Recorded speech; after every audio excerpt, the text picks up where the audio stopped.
మొదటి శుక్రవారపు ఆరాధనలో మనం పాలిభాగస్థులం అవ్వడం అనేది దేవుని గొప్ప కృప. దేవునికి స్తోత్రం. ఉదయకాలపు ఆరాధన హవాలీలో ఎంతో ఆశీర్వాదకరముగా ప్రభువు జరిగించారు. ఇప్పుడు రెండవ ఆరాధనలో మనము పాలు పొందడానికి చక్కని కృపనిచ్చాడు. కొద్ది సమయం వాక్యాన్ని విందాం, ఆ తరువాత సంస్కరణ కార్యక్రమం ఉంది కనుక ప్రియులారా, దేవుని యొక్క లేఖనాన్ని మనం విందాం. మనము ఒక్కొక్క వారం ఒక్కొక్క మాటను ధ్యానం చేస్తున్నాం. దేనిలో నుండి అనగా హగ్గయి గ్రంథము 2వ అధ్యాయము 19వ వచనము నుండి, హగ్గయి గ్రంథము 2వ అధ్యాయము 19 నుండి మనము ఒక్కొక్క మాటను ధ్యానం చేస్తున్నాం. చదవండి వాక్యాన్ని. కొట్లలో ధాన్యం ఉన్నదా, ద్రాక్ష చెట్లైనను, అంజూరపు చెట్లైనను, దానిమ్మ చెట్లైనను, ఒలీవ చెట్లైనను ఫలించకపోయెను గదా. అయితే ఇది మొదలుకొని నేను మిమ్మును ఆశీర్వదింతును. దేవునికి స్తోత్రం. హల్లెలూయా. దేవుని లేఖనములో దేవుడు బబులోను దేశములో నుండి యెరూషలేమునకొచ్చి నివాసముంటున్నటువంటి దేవుని ప్రజలతో మాట్లాడుతున్న మాట. అప్పటికి వారు వచ్చి కొంతకాలం గడిచిపోయింది. అయితే వారు వచ్చి కొంతకాలం గడిచినా కూడా వారి కొట్లలో ధాన్యము లేదు.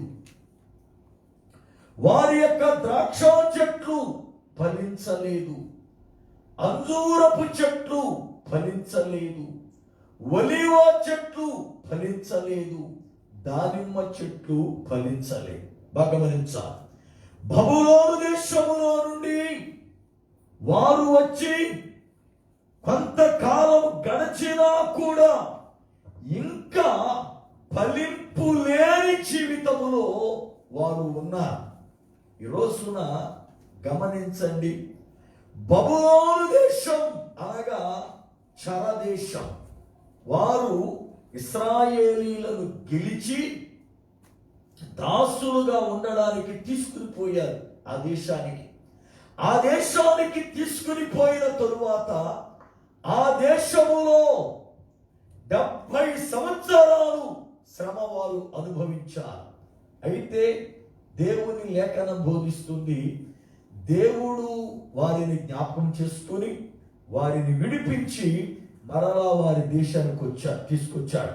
బబులోను దేశం దేనికి ముంగుర్తు అంటే, మనలను చెర పట్టుకొని ఏ పాపమైతే పోయి ఆ పాపానికి మనల్ని దాసులుగా చేసుకుందో దానికి ముంగుర్తు బబులోను దేశం.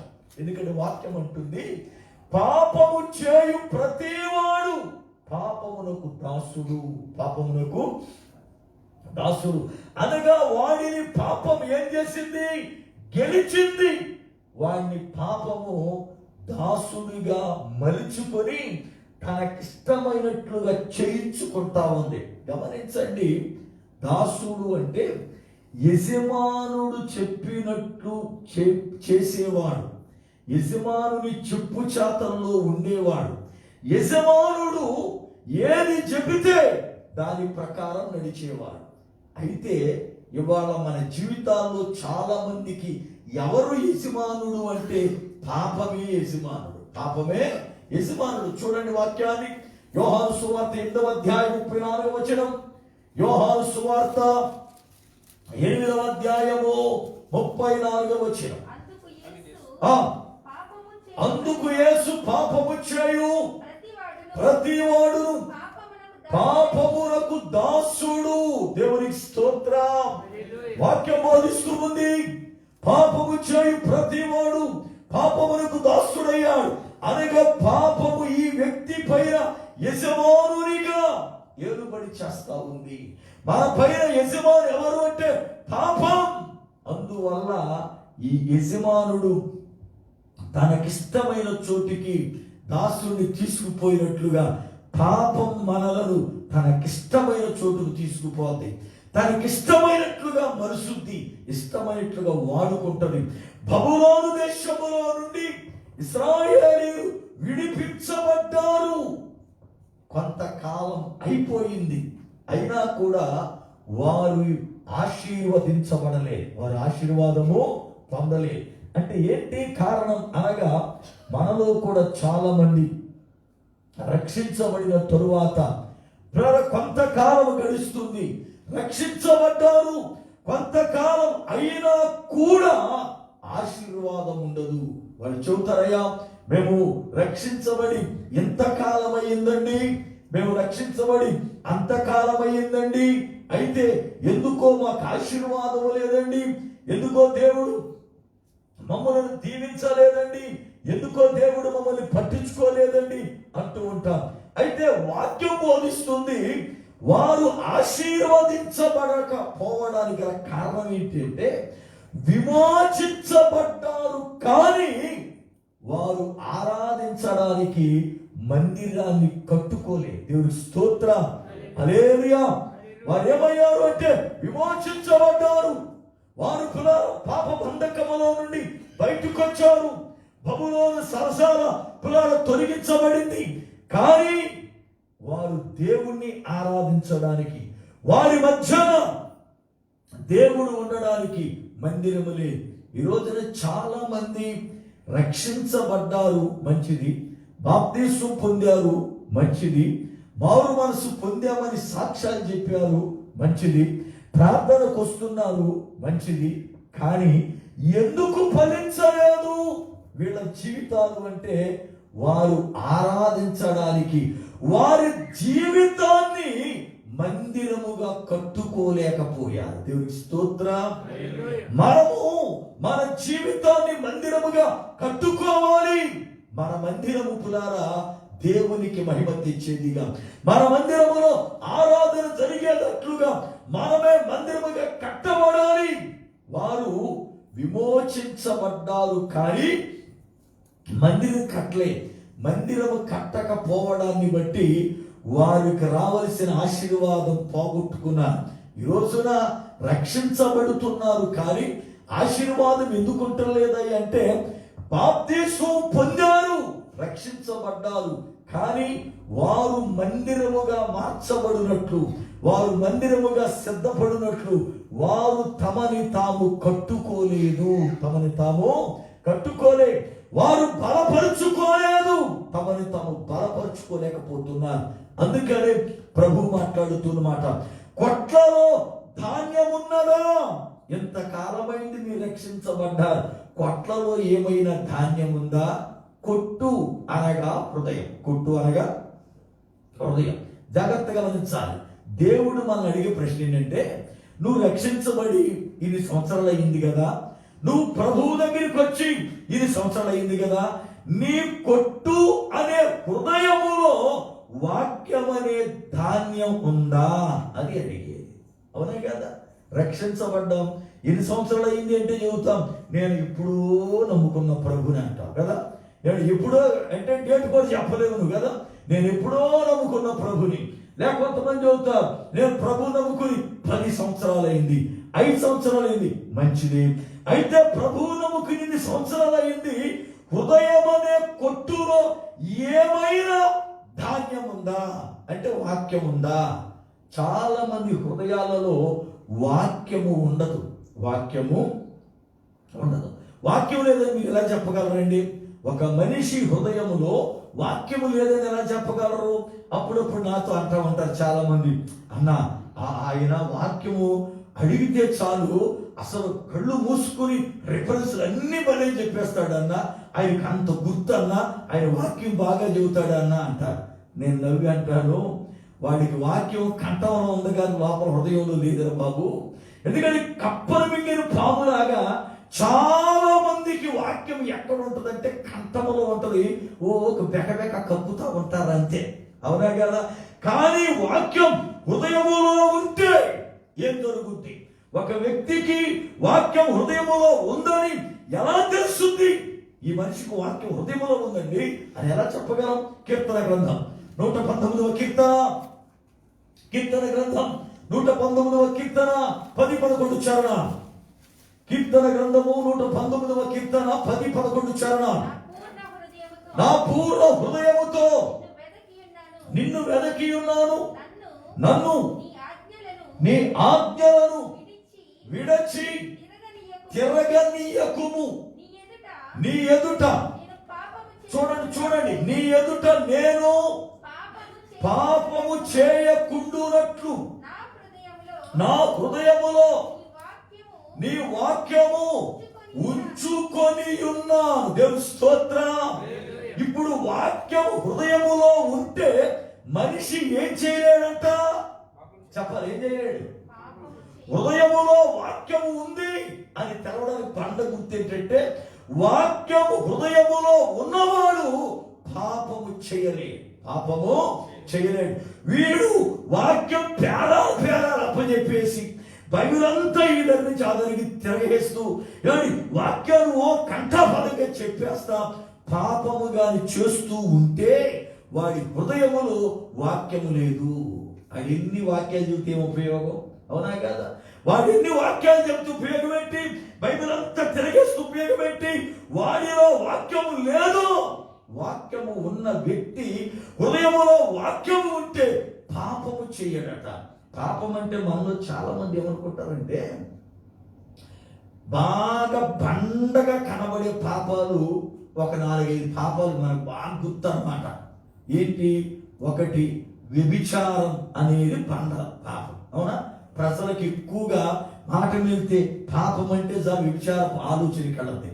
రెండోది, పాపం అంటే త్రాగుడు. పాపం అంటే త్రాగుడు. మూడోది, పాపం అని అంటే బూతులాడటం. పాపం అంటే బూతులాడటం. అందుకని అప్పుడప్పుడు మన వాళ్ళు ఏమంటారు, నువ్వు గుడికి వెళ్తున్నావు, దేవుడు నమ్ముకున్నావుగా, అది తిట్టొచ్చా అంటారు. ఏమంటారు వాళ్ళు? అంటే దేవుడు నమ్ముకున్నాడు ఏం చేయకూడదంట. ఆ మాట ఎవరంటారు? అన్యులు అంటారు. అవునా కదా?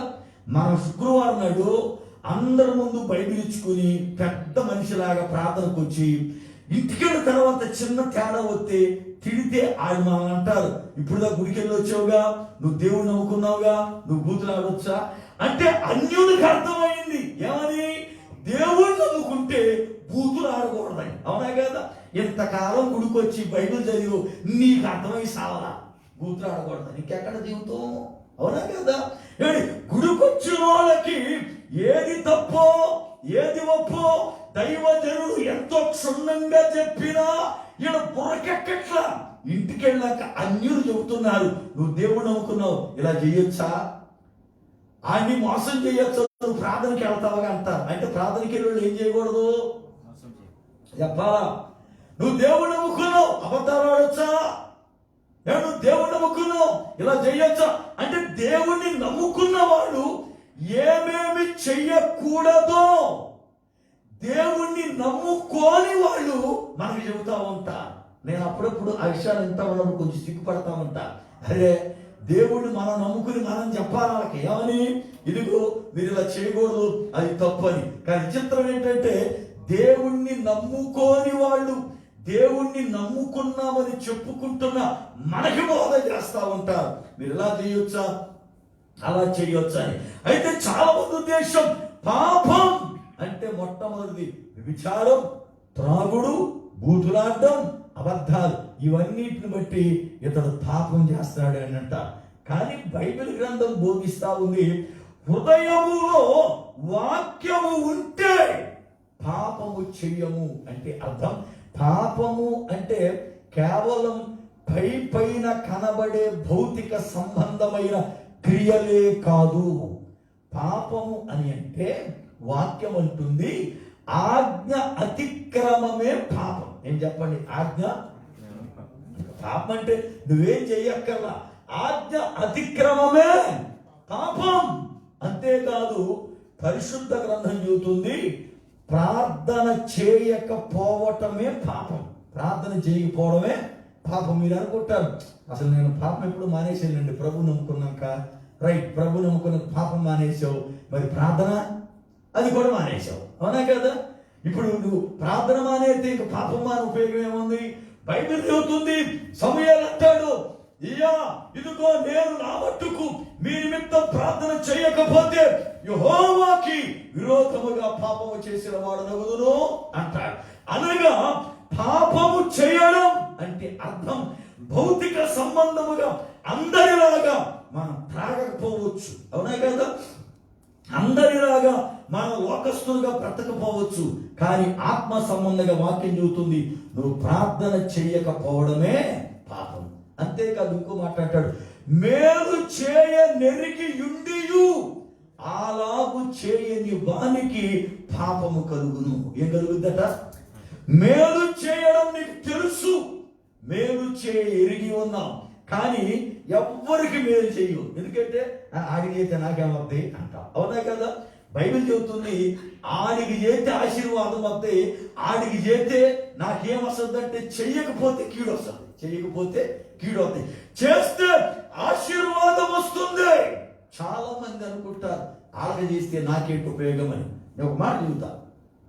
ఒకసారి ఒక గ్రామంలో బాగా ధనవంతురాలైనటువంటి ఒక ఆమె కారు వేసుకుని వెళతా ఉంది. అనుకోకుండా ఊరు ఇంకా 2-3 కిలోమీటర్ల దూరం ఉండగా బండి ఆగిపోయింది. బండి ఆగిపోతే బ్రతుకుతుంది. ఆ దారిలో జనం ఎక్కువ తిరగరు, ఈమె ఊరు వెళ్ళిపోవాలి, బండి ఆగిపోయింది, మెకానిక్ లేడు, ఈ ఒంటి నిండా నగలున్నాయి, ఇవేం చేయాలి అర్థం కాని పరిస్థితులు. బిక్కుమంటూ ఆమె అక్కడే నిలబడి చూస్తా ఉంది, ఏం చేయాలి అర్థం కావట్లా. ఈ లోపల ఒక యవనస్తుడు బండేసుకుని రోడ్డు అంతా వస్తా ఉన్నాడు. కారు ఆగిపోయింది, చూచాడు, ఈమె దగ్గరికి వస్తుంటే ఏమనుకుంటుంది, వీడు చూస్తే యవనస్తుడు, నా ఒంటి నిండా బంగారం ఉంది, వీడేం చేస్తాడు, ఎందుకు వస్తున్నాడు అని చెప్పి లోపల ఆందోళన బయలుదేరింది.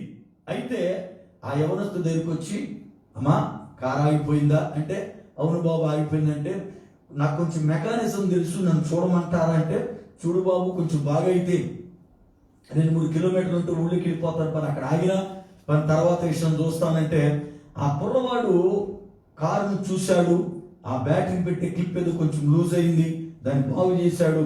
అమ్మా ఇదిగో బాగైంది, మీరు వెళ్ళండి అన్నాడు. ఆ అమ్మ డబ్బులు ఇవ్వబోయింది, అయ్యా ఇదిగో ఇక దిన కారు కానీ బాగోకుండా ఆగిపోతే నేను నడువులు మీ ఉండవలసి వచ్చేది, ఇదిగో నా పరిస్థితిలో ఉండేది, దేవుళ్ళలాగా తీసుకొచ్చాడు నేను దేవుడు, ఇదిగో కొంత తీసుకుంటే ఆయన అన్నాడు, వద్దమ్మా నేను మేలు చేయ నెరిగి ఉండి మేలు చేసి అంతే, ఎందుకంటే నాకు తెలుసు సహాయం చేయడం కనుక నేను చేశా, అదే కారు బాగు చేయడం రాకపోతే నేను చేయలేనుగా కనుక నాకు వద్దమ్మా అని వెళ్ళిపోయాడు బండి వేసుకుని. ఈమె ఊరు దగ్గరికి వెళ్ళింది, మంచి ఆకలేస్తా ఉంది, ప్రక్కనే రోడ్డు ప్రక్కనే డాబా లాంటిది ఉంటే సరే టిఫిన్ చేద్దాము, కారు బాగుంది కదా, ఇంకా కొంత దూరం వెళ్ళాలని చెప్పి ఆ హోటల్కి వెళ్ళింది. ఆ హోటల్లో కూర్చుంటే ఆ హోటల్లో నిండు గర్భిణి అయిన ఒక యవనస్తురాలు సప్లైగా పనిచేస్తాను. నిండు గర్భిణి.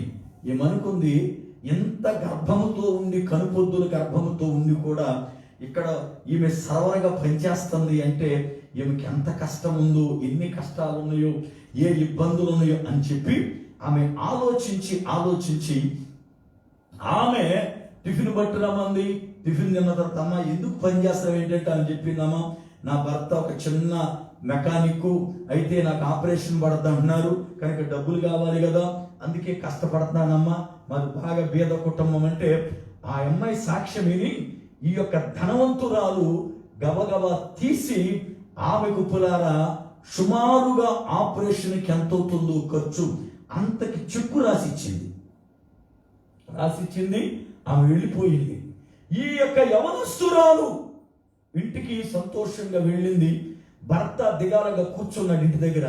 నీకు చూస్తే డెలివరీ టైం దగ్గరికి వస్తుంది, కానీ నా చేతిలో డబ్బులు లేవు, నేను చేసేది చిన్న పని ఏంటి అని దిగాలుగా కూర్చుంటే భార్య అంది, నువ్వేం దిగాల పడకయ్యా, దేవుని కృప, ఇదిగో దేవుడు నాకు ఆపరేషన్ డబ్బులు ఇచ్చాడంటే నీకెలా ఇచ్చాడు ఏంటి అంటే అప్పుడు చెప్పింది, మా హోటల్కి ఒక ఆమె వచ్చింది, మంచి ధనవంతురాలాగుంది, ఒళ్ళంతా కూడా బంగారం ఉంది. అయితే నన్ను చూసి నా పరిస్థితి ఏంటని అడిగింది. ఇలా అని చెప్తే నాకు సహాయం చేసినట్టు ఆయన అన్నాడు, ఇదిగో ఆమె పలానా కారులో వచ్చింది కదా అని అడిగాడు. అవును. పలానా రంగు ఉంది కదా, అవును. నీకెలా తెలుసు అంటే అప్పుడు చెప్పాడు ఆయన, ఆమె రోడ్డు మీద కారు ఆగిపోతే నేనే బాగు చేశా. అయితే అప్పుడు నేను మేలు చేస్తే ఆ మేలు వ్యర్థమైపోద్ది అనుకున్నా. ఏమికెందుకు చేయడం అనుకోలా. అయ్యో నడి రోడ్డు మీద ఆగిపోయింది కనుక నా చేతనైంది చేస్తే బాగుంటది అనుకుని మేలు చేస్తే ఆ మేలు నాకెలా ఆశీర్వాదముగా కలిసి వచ్చింది అని దేవుని స్తుతించాడు. దేవునికి స్తోత్రం. వాక్యం అంటుంది, మేలు చేయ నెరిగి యుండియో అలాగు చేయని వానికి పాపము కలుగును. పాపం అంటే ఏదో లోక సంబంధమైన బ్రతుకు అనుకోవద్దు. దేవుని లేఖనములో వాక్యం హృదయములో ఉంటే, వాక్యము నీ హృదయములో నిండి ఉంటే నువ్వు ఏం చేయవు అంటే పాపము చేయవు. దేవుని స్తోత్రం. హల్లెలూయా. ఆ ఆలోచనలు దరికి రానివు.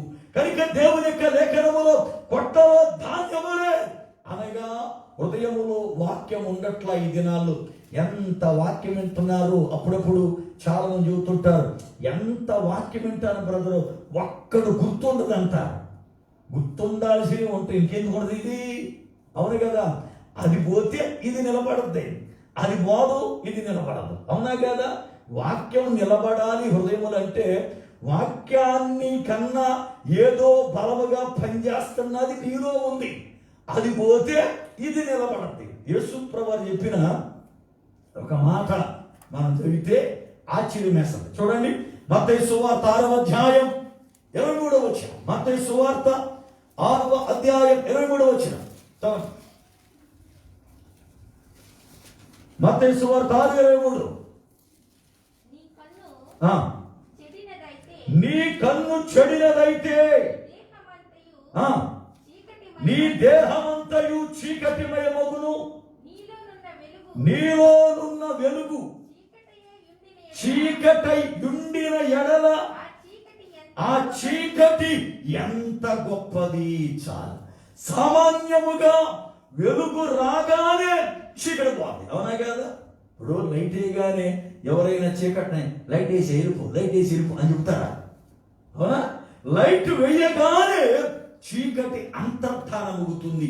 అయితే లైట్ వేసినా కూడా చీకటిగానే ఉంది అంటే లైట్ కన్నా చీకటి గొప్పది. అవునా కదా. అక్కడ లైట్ కన్నా అంటే ఆ చీకటిని ఆ వెలుగు జయించలేకపోయింది. ఆ చీకటిని వెలుగు పారద్రోలలేకపోయింది. వెలుగు అనగా దేవుని వాక్యం, వెలుగు అనగా ప్రభువారే.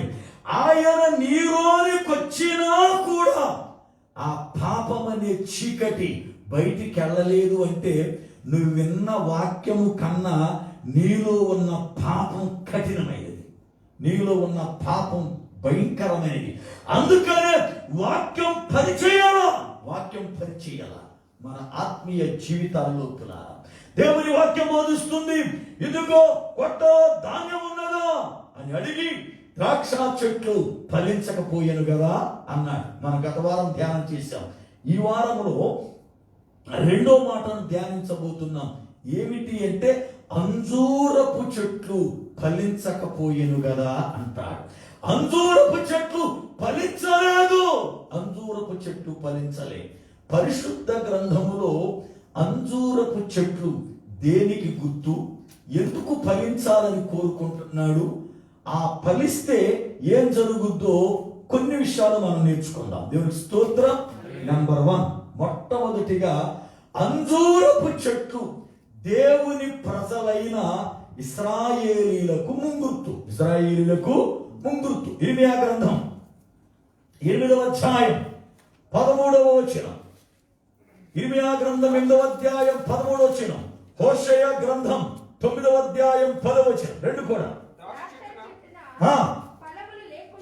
ద్రాక్ష చెట్టున ఫలములు లేకుండానట్లును, అంజూరపు చెట్టున అంజూరపు పండ్లు లేకుండానట్లు, ఆకులు వాడిపోవునట్లు నేను వారిని బొత్తిగా కొట్టివేసి తినిచ్చా. దేవుడు తన ప్రజలైన ఇశ్రాయేలీయులను అంజూరపు చెట్లతోను ద్రాక్ష చెట్లతోను పోల్చి మాట్లాడుతున్నాడు.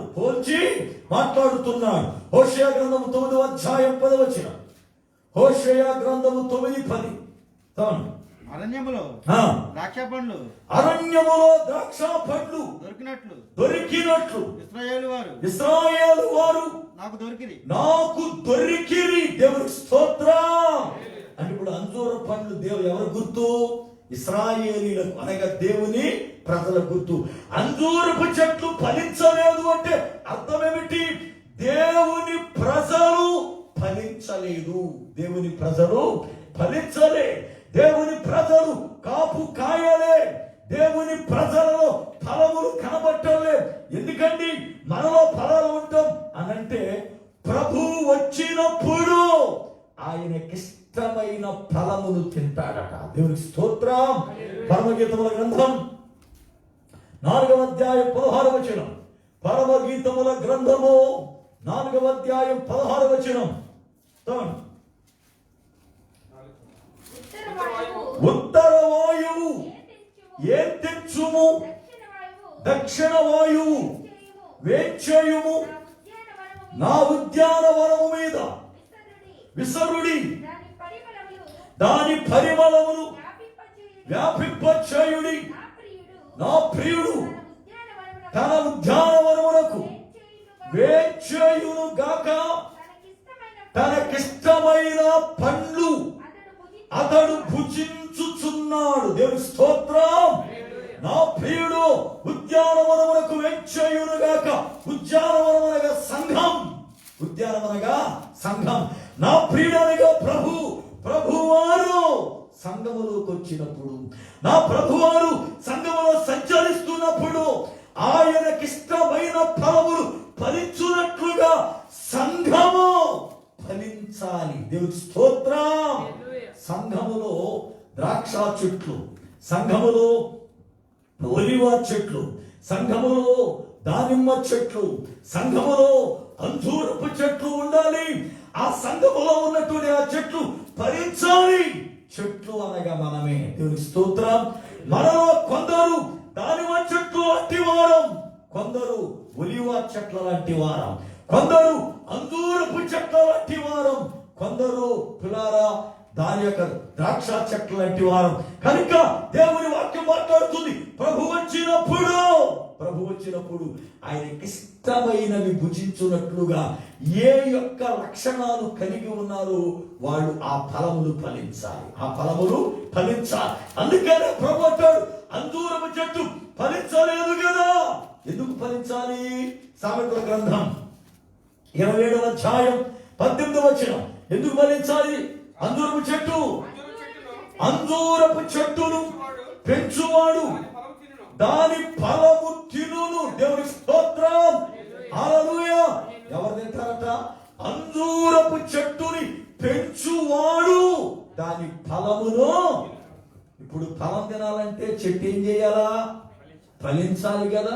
ఇప్పుడు చూడండి, మీరు ఎంతో ప్రయాసపడి ఎంతో కష్టపడి, పురుషులైతే భార్యలను పిల్లల్ని లేక పెళ్లి కాని వారు తల్లిదండ్రులు వదిలి, స్త్రీలైతే పెళ్లి కాకపోతే తల్లిదండ్రుల్ని, పెళ్ళైతే భర్తని పిల్లల్ని వదిలిపెట్టి ఎంతో ప్రయాసపడి ఏదో కొంతకాలం కష్టపడితే, నేనైనా 4 రూపాయలు సంపాదిస్తే ఇదిగో కుటుంబానికి పనికొస్తుంది, నా పిల్లలు తింటారు, ఇదిగో నా ఇల్లు కట్టుకుంటాను, నాకున్న కొంచెం ఇబ్బందులు తీరతాయని వచ్చాం. అవునా కదా?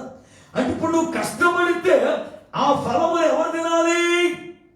చెప్పాలి. ఎవరు తినాలి? పిల్లలు తినాలి. అవునా? ఇంటి యజమానుడు తినాలి, ఇంటి యజమానురాలు తినాలి, తల్లిదండ్రులు తినాలి. అయితే గల్ఫ్ వచ్చిన తర్వాత చాలా మంది సంపాదన వాళ్ళ ఇంట్లో తింటున్నారా? ఏమంటే చాలా మంది సంపాదన అన్యక్రాంతమైపోతుంది. ఎవరు తినకూడదో వాళ్ళు తింటా ఉన్నారు. తినవలసిన వాళ్ళకి అందట్లేదు ఆ ఫలాలు. పిల్లలు పిల్లారా, మా తండ్రి ఉద్యోగం చేస్తున్నాడు, రూపాయి పంపిస్తాడేమో అని చూస్తారు. ఈ తండ్రి ఉద్యోగం చేయడం వాస్తవమే, జీతం రావడం వాస్తవమే, కానీ పిల్లలకు రూపాయి పంపించాడు. పిల్లలకు రూపాయి పంపించాడు. నేను కోవిడ్ దేశం వచ్చినప్పుడు ఉన్న పరిస్థితుల్లో నాకు ఒక సోదరుడు తెలుసు. ఆయన ఇక్కడ సుమారుగా ఒక 30 సంవత్సరాల మధ్య ఉద్యోగం చేస్తున్నాడు. భార్య కూడా ఇక్కడ ఉండేది. అయితే కుమార్తె పెళ్ళిడికి వచ్చిందని వెళ్ళిపోయింది ఆమె. ఈయన వదిలేసి, నువ్వేనో కష్టపడు, ఇద్దరు ఇంటికి వెళ్ళిపోతే ఏం తింటావు, నేను వెళ్ళిపోతే. నేను వచ్చిన తర్వాత ఇతని గురించి ఆలోచిస్తే ఏనాడు రూపాయి ఇంటికి పంపించాలి ఆయన. భార్య ప్రక్కన గోల, పిల్లకి పెళ్లి చేశాను, నువ్వు రూపాయి పంపించట్లా. మరి ఏం చేసేవాడు అంటే, ఉద్యోగానికి వెళ్ళేవాడు, వచ్చింది వచ్చినట్టు అన్యక్రాంతం, ఇష్టానుసారంగా. కొంత డబ్బులేమో ఎవరో ఒక అమ్మాయికి పెడతా ఉండేవాడు, కడప అమ్మాయికి ఉండేవాడు, అతను ఆమెకు పెడతా ఉండేవాడు. కొన్ని డబ్బులేమో ఆ పాగిలు లేదు, గుండాటో సీట్లాట ఆడతారట, దానికి తగలేసేవాడు. ఏమండి, నెల ఆయనకు వచ్చేది సుమారుగా 2,250 జీతం వచ్చేది. ఏమండి, నెల 25వ తారీఖు వచ్చేళ్ళకి ఆయనకి జీతం 1వ తారీఖు వస్తే 25వ తారీఖు వచ్చేళ్ళకి మళ్ళీ ఎవరు 10 దినాలు నేను జీతం వచ్చానికి ఇస్తానని అడుగునేవాడు. ఇతడే కొంతమంది కొవ్వలసిన ఉద్యోగం కలిగిన వాడయ్యుండి నెలాఖరికి వచ్చారు కడుక్కునేవాడు. ఏమిరా కర్మ అంటే వచ్చింది వచ్చినట్లు అయిపోతూ ఉండేది. తాను పని తాను తింటాడు, తాను తింటలా పని. ఏనాడు నాకు తెలిసి ఏనాడు మంచిగా భోంచేసిన రోజు లేదు. ఏనాడు పని వాటలకు వెళ్ళి పని తిన్న పాత్ర లేదు. మరి ఏమైంది? పని భార్య పంపించాడా? ఏనాడు లేదు. పిల్లలు పంపించాడా? ఏనాడు లేదు. జీతం రావడం ఆ అమ్మాయి పట్టుకుపోయేది. ఈడు ఖర్చులకి ఏదో ఇస్తే, ఈడు పని ఖర్చులకి ఇచ్చాడు కదా కనుక ఈయన దాచుకుందాం అనుకున్నాడు కదా, ఈడు వెళ్ళి ఆటలో కూర్చునేవాడు. అంటే చాలా మంది సంపాదన ఏమైపోయిందంటే అన్యక్రాంతం. ఫలములు తినవలసిన వాడు తింటలేదు, తినవలసిన వాళ్ళకి అందట్లేదు. చాలా మంది జీవితాలు, అనేక మంది జీవితాల్లో ఫలములు లేని చెట్లు వలె, ఫలములు లేని చెట్లు వలె. వాక్యం అంటుంది, అంజూరపు చెట్టును పెంచువాడు దాని ఫలములు తిను కదా. ఈ రోజున పిల్లారా, మనల్ని పెంచువాడు ఎవరు అంటే ప్రభువే. అయితే మన దగ్గర ఫలాలు ఆశిస్తున్నాడు ఆయన. అయితే మనలో ఫలాలు ఉన్నాయా? ఫలిస్తున్నామా? ఫలించకపోతే ఏం జరుగుతుంది? ఫలించకపోతే ఏం జరుగుతుంది? లూకా సువార్త 13వ అధ్యాయం 6 నుండి 9 వరకు మీరు ఇంటికి చదువుకోండి. ఏమంటే లూకా సువార్త 13వ అధ్యాయం 6వ వచనం నుండి 9వ వచనం రాయబడిన మాటలు ఏమిటి అని అంటే, అది ఒక ద్రాక్ష తోట. ఏ తోట చెప్పాలి? ఏ తోట? ద్రాక్ష తోట. ద్రాక్ష తోట మధ్యన ఒకే ఒక్క అంజూరపు చెట్టు వేశారు. అంజూరపు చెట్టు వేశారు. యజమానుడు అనుకున్నాడు, తోటంతా ద్రాక్ష తోటే కదా, ఇదొక్కటే అంజూరపు చెట్టు గనక ఈ తోటంతా కాపు ఒక ఎత్తు అయితే దీని కాపు ఒక ఎత్తు. ఎందుకంటే ఇది అంత తోట కన్నా బాగా పెరుగుద్ది. ఒకటే చెట్టు చక్కగా ఫలాలు ఇస్తుంది. ఇవన్నీ ఒక కాపు అయితే అది చక్కని కాపు కాస్తుందని దానికి ప్రత్యేకించి ఒక పనివాడిని పెట్టించి, దానికి ప్రత్యేకించి సాకిరి చేయిస్తూ, దాని కొరకే చాలా శ్రద్ధ తీసుకొని, ఈ సంవత్సరం కాపు కాస్తుంది నేను తింటాను, ఈ సంవత్సరం కాపు కాస్తుంది నేను దాని ఫలాలు చూస్తాను, ఈ సంవత్సరం కాపు కాస్తుంది ఇది నాకు ఉపయోగపడద్దని ఆయన 3 ఏళ్ల నుండి కనిపెడుతూ ఉన్నాడట. ఆ రైతుకి ఎంత ఊపికండి, అవునా కదా? ఆ రైతుకి ఎంత ఊపిక. మనక ఫలాల్లో ఏమో 2 సంవత్సరాలు చూస్తా తీసేయంటాం, అవునా కదా? ఆయన 3 సంవత్సరాల బట్టి ఆ చెట్టును వస్తున్నాడు, చూస్తున్నాడు. అయితే ఆయన అన్నాడు, అబ్బాయి ఈ చెట్టు 3 సంవత్సరాల బట్టి ఒక్క కాయ ఆయన, ఇది అనవసరంగా పెట్టాం, స్థలం వేస్ట్, కింద భూమి వేస్ట్. దీన్ని తీసేసి దీని బదులు ఏదైనా మొక్క నాటుంటే ఈ పాటికి మంచి కాపు వచ్చేది. దీనికి పెట్టిన మేత వేస్ట్, నీళ్లు వేస్ట్, ఎరువు వేస్ట్, నీ కింద స్థలం వేస్ట్, నరికేసి తీసేయి అన్నాడు. అయితే పనివాడు ఈ చెట్టు అంటే చాలా ఇష్టం, పనివాడికి చెట్టు అంటే చాలా ఇష్టం. చూడండి, యజమానుడి కన్నా పనివాళ్ళకి కొన్నిటి మీద ప్రేమ ఎక్కువ ఉంటుంది. ఎందుకు? వాడు ప్రత్యేకించి పెంచుతాడు. ఇప్పుడు యజమానుడు వస్తాడు, చెట్లు చూసుకుంటూ పోతాడు, కానీ ఆ చెట్టుకు బాగు చేసేది, ఆ చెట్టుకు నీళ్లు పెట్టేది, ఆ చెట్టుని మంచి చాడు చూసేది పనుడే గనక చెట్టు అంటే చాలా ఇష్టం పనుడికి.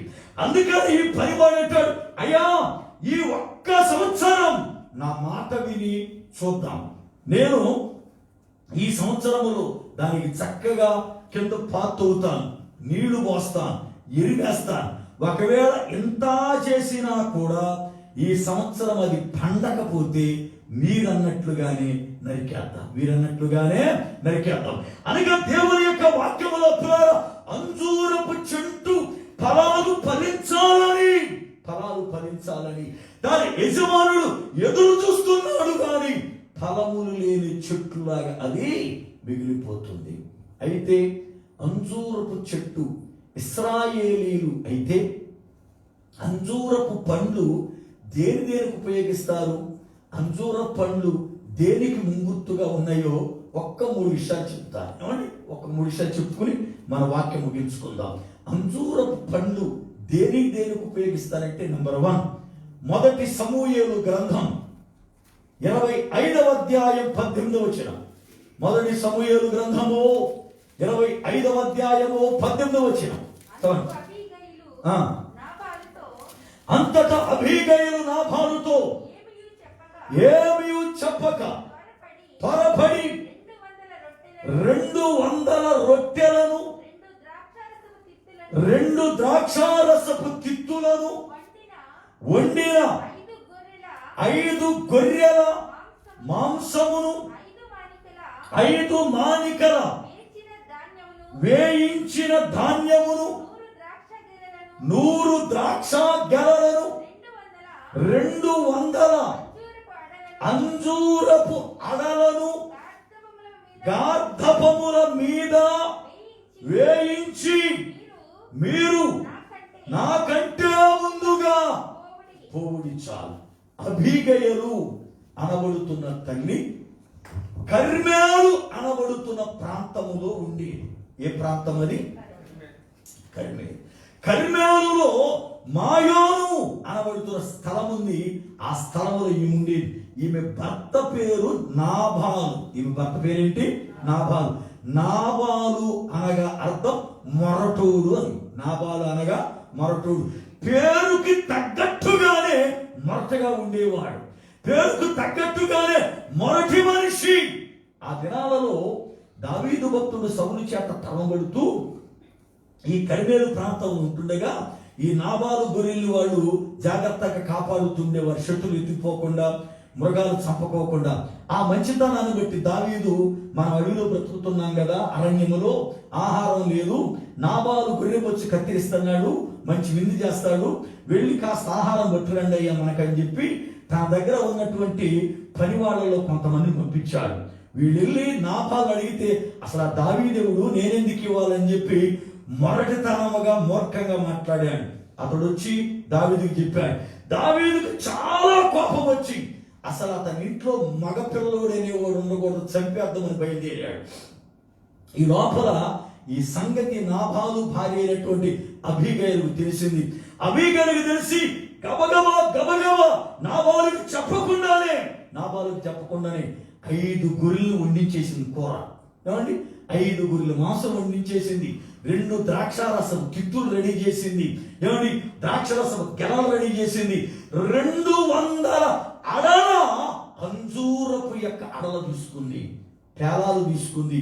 ఇవన్నీ గాడి మీద వేయించి పనవుతుంది. మీరు ముందు వెళ్ళండి, దావీదు కనపడితే దావీదుకి ఇవ్వండి, నేను వెనకాల వస్తానండి అనగా. ఈమె ఎందుకు అంజూర పడల బట్టి కడుతుంది, అంజూర పండు ఎందుకు అని దావీదు అడిగితే అంటది, అయ్యా నీ ప్రాణము అవసట తీర్చుట కొరకై నీకు ఆహారము ఉంటది. అరణ్యములో ఉంటున్నావు కనుక అంజూరపు పండు నీకు ఆహారముగా ఉంటుందని చెప్పింది. అనగా అంజూరపు ఫలము ఎండలో తిరిగేటువంటి వారికి, అనగా శ్రమల దెబ్బ తినేటువంటి వారికి సేదను తీర్చేదిగా అంజూర పండు పనిచేస్తుంది. దేవునికి స్తోత్రం. అనగా అలసట తీర్చడానికి, బలము రావడానికి, శక్తి రావడానికి అంజూరపు పండు వైద్యముగా వాడతారు. అనగా అంజూరపు పండు పులారం ఒక మనిషి శ్రమలో ఉన్నప్పుడు, బాధలో ఉన్నప్పుడు, కష్టాల్లో ఉన్నప్పుడు అతని యొక్క కష్టాన్ని మైమరిపించి, అతని యొక్క బాధను మైమరిపించి అతనికి ఉల్లాసాన్ని కలిగించే ఫలం అంజూరపు ఫలం. ఈ రోజున అంజూరపు చెట్టు ఫలించలేదు కదా అంటే అర్థం ఏం చెప్పనా? మనలో గాయపరచబడినటువంటి వారిని, బాధలో ఉన్నటువంటి వారిని, ఇబ్బందుల్లో ఉన్నటువంటి వారిని పరామర్శించి వారిని ఉల్లాసపరిచే ఆ ఫలములు లేవు అని అర్థం. దేవుని స్తోత్రం. మన పరిస్థితి ఎలాగుంటుందంటే, ప్రార్థనకి వెళ్తాం కానీ బాధలో ఉన్న వాళ్ళని వాదార్చం, వాళ్ళ మీద ఇంకో రాయాలి. అవునా కదా? మనకున్న గుణం ఏంటంటే, అయ్యో ఎంత శ్రమ వచ్చింది వాళ్ళకి, వెళ్ళి అమ్మా ఇదిగో పర్వాలేదులే, దేవుడు కార్యం చేస్తాడులే, బాధపడగలమ్మా, మాకు మరి తప్పదు పరిస్థితులు అని చెప్పరు. ఏమంటే ఎంత పక్కిన దాంతో చెప్పుద్ది, దానికి అలా జరగాల్సిందేలే, లేకపోతే భూమి మీద ఆగిందే అంటారు. ఏమో ఇంటికి వెళ్ళకముందు అది ఫోన్ చేసి చెప్పుద్ది ఇలాగందని. ఇప్పుడు పరిస్థితి ఏమైపోద్ది, ఏమో ఆదరించడం వల్ల పోయి గాయం చేస్తా ఉంటుంది.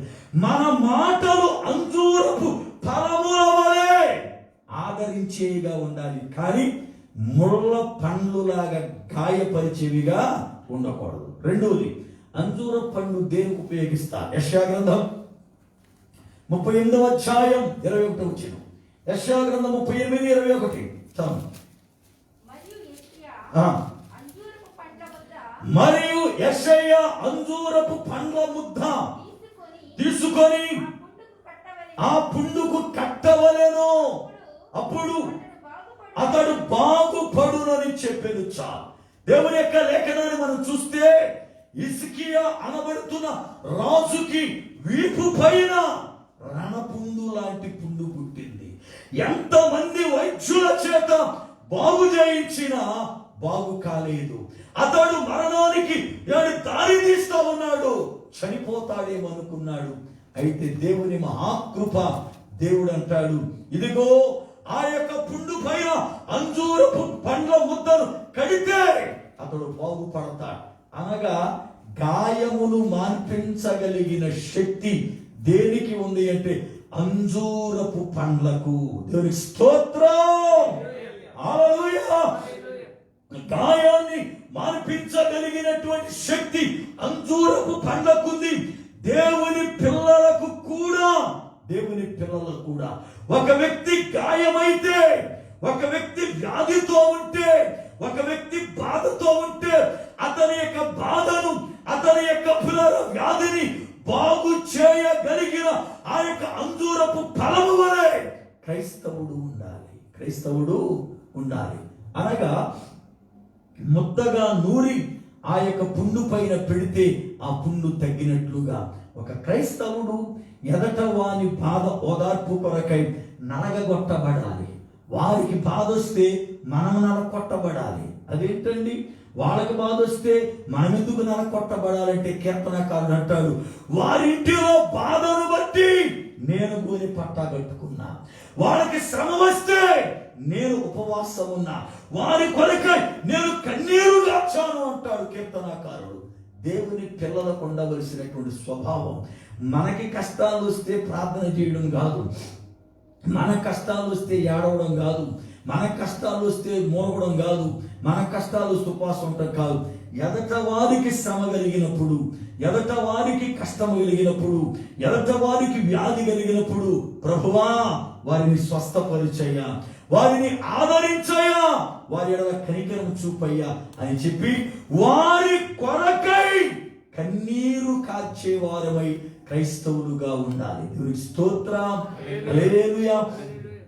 దైవజనునిగా ఎంతో మంది నాకు ఫోన్ చేసి చెబుతూ ఉంటారు, అయ్యా మాకు ఈ బాధ ఉంది, ప్రార్థన చేయండి, మా ఇంట్లో ఈ శ్రమ ఉంది, ప్రార్థన చేయండి, లేక మా పిల్లల పరిస్థితులు ఇలాగున్నాయి, ప్రార్థన చేయండి అంటారు.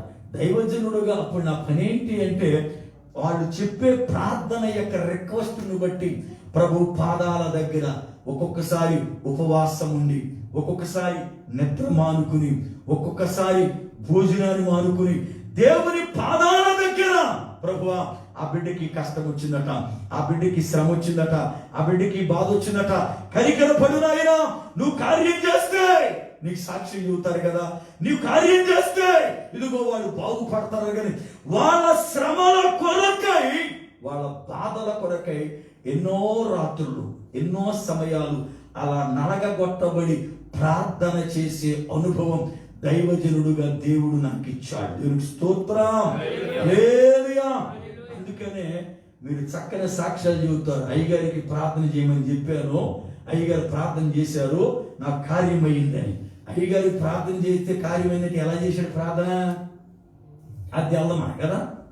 అయ్యగారు నా కొరకు ఎంత కన్నీరు గారిస్తే ఈ అవన పని అయ్యిందో, దైవజనుడు ఎంత ఉపవాసం ఉంటే దేవుడు ఈ బంధకాలను విడిపించాడు, దైవజనుడు నా కొరకు ఎంత మొర పెడితే దేవుడు కనిగిరి పడ్డాడు, ఇవేం మనకు తెలియదు.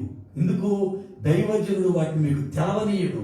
దేవుడు మిమ్మల్ని దీవించాలని కోరుకున్నప్పుడు దైవజనుడు మీ కొరకు నరక కొట్టబడాలి. దేవునికి స్తోత్రం.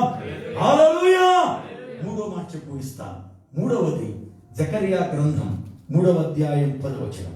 జకర్యా గ్రంథము 3వ అధ్యాయం 10వ వచనం. అంజూరపు చెట్టుకున్నటువంటి శ్రేష్టత ఏమిటి? ఆ దినమున ద్రాక్ష చెట్ల కిందను, అంజూరపు చెట్ల కిందను కూర్చుండుటను మీరందరూ ఒకరిని ఒకడు పిలుచుకొని పోవుదురు. దేవుని స్తోత్రం. ఆ దినమున ద్రాక్ష చెట్ల కిందను, అంజూరపు చెట్ల కిందను ప్రజలు కూర్చుంట అంటే అర్థం ఏమిటి? అంజూరపు చెట్టు విశ్రాంతినిచ్చేది. అంజూరపు చెట్టు విశ్రాంతి. నీ క్రింద ఏడు ప్రజలకు విశ్రాంతి. నీ ఉంటే చెప్పాలి, నాకేంటయ్యా, నా వెనక ప్రార్థన చేసే మనిషి ఉంది, నాకేమి ఇబ్బంది లేదు అని చెప్పాలి. అంజూరపు చెట్టులాగా అనేక మందికి నీడనిచ్చే వ్యక్తి అవ్వాలి. అంజూరపు చెట్టులాగా అనేక మందికి విశ్రాంతినిచ్చే చెట్టు అవ్వాలి. అంజూరపు చెట్టులాగా పిల్లారా ఒక మనిషి నీ నీడన చేరేటట్లుగా ఉండాలి. కానీ చాలా మంది అంజూరపు చెట్లులాగా ఉండరు, ముళ్ళ చెట్లులాగా ఉంటారు కదా. ముళ్ళ చెట్లులాగా ఉండి పైకి అంటారు, రండి రండి నాకెందుకు కూర్చోండి వచ్చి అంటారు. అవునా కదా? కూర్చుంటే ఏమవుద్ది? గాలి ఆడినప్పుడల్లా ముళ్ళు వచ్చి నెత్తి మీద దిగుతుంది. అవునా కదా? పైగా ముళ్ళ చెట్టుకి ఎంత కోపమో, నా దగ్గరికి రాకపోతే, నా కింద కూర్చోకపోతే ఇదిగో నాలో నుండి అగ్ని బయలుదేరి మిమ్మల్ని కాల్చేస్తానని ఒకసారి ముళ్ళ చెట్టు మాట్లాడతా. న్యాయాధిపతుల గ్రంథం 9వ అధ్యాయం 14 వచ్చేమండి చదవండి. న్యాయాధిపతులు 9:14. అప్పుడు చెట్లన్నీ నీవు వచ్చి మమ్మల్ని ఏలుమని. ఏ పొద దగ్గర ఈ చెట్లు బుద్ధుందా? పెత్తనం దేనికి ఎత్తుందంట అంటే ఇక ఎవరు చేయనన్నారు పెత్తనం. కానీ ఇప్పుడు ఎవడో ఒకటి అర్థం పెట్టుకోవాలి, మన పైన పెత్తందారి అని చెప్పి మూల చెట్టు దగ్గరికి వెళ్ళి నువ్వు వచ్చి మమ్మల్ని ఏలంటే అదేమంటుందో చూద్దాం. మీరు నిజముగా నన్ను మీ మీద రాజుగా నియమించుకొన కోరిన ఎడల రండి, చూడండి, రండి నా నీడను ఆశ్రయించండి, లేదా అగ్ని నాలో నుండి బయలుదేరి లెబానోను దేవదారు చెట్లను కాల్చివేయును. జాగ్రత్తగా గమనించాలి. ఈ చెట్లన్నీ ముళ్ళ చెట్టు దగ్గరికి వెళ్ళి ఇక ఎవరు పెత్తన చేయనట్టున్నారు, ఎవరు మాకు రాసుగా ఉండనట్టున్నారు, ఇక నువ్వే మిగిలావు, నువ్వు వచ్చి చేయమంటే ఆ చెట్టు ఏమనాలి? నాకెందుకు గొడవ, మీ తిప్పలు మీరు పడండి అనాలి. ఇది అంటది, రండి రండి నేను రాజుగా ఉండాలనుకుంటే నా నీడకు వచ్చి కూర్చోండి. ఎవడైనా మీరు రాకపోతే నాలో నుండి అగ్ని బయలుదేరి వచ్చి వాళ్ళని కాల్చేస్తుంది అంది. అంటే ముళ్ళ చెట్టు నీడను ఎవడు కూర్చోడు, ముళ్ళ చెట్టు నీడను ఎవడు కూడా కూర్చోడు. అలాగనే మనము ముళ్ళ చుట్టూలాగా ఉంటే ఎవడు మన దగ్గరికి రాడు. అవునా కదా? చాలా మంది అంటారు, నాతో ఎవరు సహవాసం చేయరండి. ఎందుకు చేయట్లేదు? ఎందుకు మాట్లాడరు నీతో? ఎందుకు సహవాసం చేయరు అంటే ముళ్ళ చెట్లు లాంటిది అవి. అవునా కదా? ముళ్ళ చెట్లు లాంటి వాడు. ఎందుకంటే నీ మాటల చేత గుర్తావు కానీ ఎప్పుడు కూడా ఆయన ఆదరించవు. అవునా కదా? నీ మాటలు గాయపరిచే మాటలు. అందుకని ఆ మనిషి దగ్గరికి వెళ్ళడం ఎందుకు, మన గాయపరచుకోవడం ఎందుకని ఎవరు వెళ్ళరు. అవునా కదా? అదే అంజూరపు చెట్టు అయితే చుట్టుపక్కల అందరూ వచ్చి నీ నీడన చేరతారు. ఎందుకు? నీలో మధురమైన ఫలాలు ఉన్నాయి. నీలో మధురమైన ఫలాలు ఉన్నాయి. నీలో శ్రేష్టత ఉంది. దేవుని పిల్లలు అంజూరపు చెట్టులాగా ఉండాలి. దేవుని స్తోత్రం. దేవుని పిల్లలు నలుగురిని ఆకర్షించి ప్రభు యొద్దకు నడిపించేటట్లు ఉండాలి. వాక్యం అంటుంది, అంజూరపు చెట్లు ఫలించకపోయాను కదా అంటే దాని అర్థం ఏమిటి అంటే ఫలములు కావలసినటువంటి ఆ యొక్క విషయాలు నీలో లేవు అని అర్థం. కనుక ప్రియ దేవుని బిడ్డలారా, మనం ఎందుకు ఫలించట్లేదు, ఫలించకపోవడం గల కారణం ఏంటో మనం పరిశీలన చేసి ప్రార్థన చేసుకుందాం. దయచేసి తల వంచండి, ప్రార్థన చేసుకుందాం.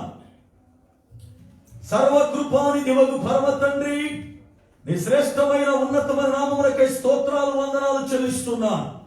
నీ అత్యంతమైన కృపను బట్టి దేవా, ఈ సాయంకాల వేళ నీ లేఖనములలో నుండి మాతో మాట్లాడిన మీ చూపగల మాటల కొరకై స్తోత్రాలు చెల్లిస్తా ఉన్నాను ప్రభువా. విత్తమైన వాక్యము నీరు గట్టి ఫలింపుద ఇచ్చేయను ఆయన. విన్న ప్రతి విడను బలపరచండి, మీరు అక్కడ కాయత్తపరచండి. అంజూరపు చెట్టు వలె మేము చక్కని నాయన ఫలములు ఫలించి నిన్ను మహిమపరిచే కృపద ఇచ్చేయండి. నీ కృపతో నింపి నడిపించి మహిమ పొందండి. యేసు నామమున ప్రార్థిస్తున్నాను పరమ తండ్రి, ఆమేన్.